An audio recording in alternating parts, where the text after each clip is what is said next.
जिल्ह्यामध्ये एकूणच कायदा आणि सुव्यवस्था बिघडलेली या प्रकरणावरून दिसते आणि यामध्ये ज्या पद्धतीनं आरोपी दोषी आहेत त्याच पद्धतीनं आरोपी बरोबरच पोलीस सुद्धा दोषी आहेत असं माझं मत बनलेलं आहे।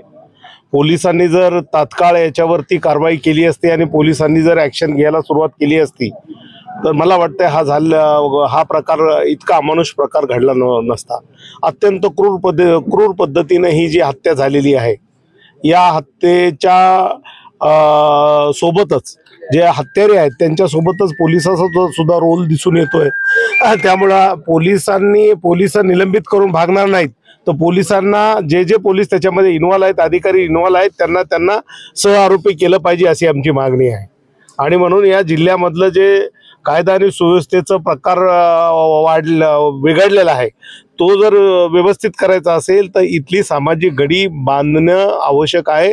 सामाजिक घडी बांधण्यासाठी सर्व समाजाने अशा प्रवृत्तीच्या गुंडशाही प्रवृत्तीच्या विरोधात आलं पाहिजे, गुंडांच्या विरोधामध्ये आलं पाहिजे आणि गुंडांना धडा शिकवण्याचं काम कायद्याने केलं पाहिजे असं माझं मत आहे। उद्या तुमच्या वतीने काही बीड बंदचं आव्हान?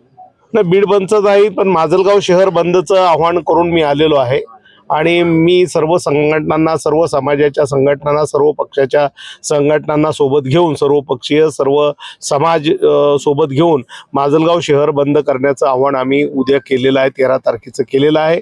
त्यातूनच माझं म्हणणं आहे की बंद वगैरे हे आंदोलन तर होतीलच पण याच्यातून सर्व समाजाने एक बोध घेतला पाहिजे की अशा गुंड प्रवृत्ती या जिल्ह्यामध्ये वाढल्या तर समाजाला जगणं मुश्किल होईल।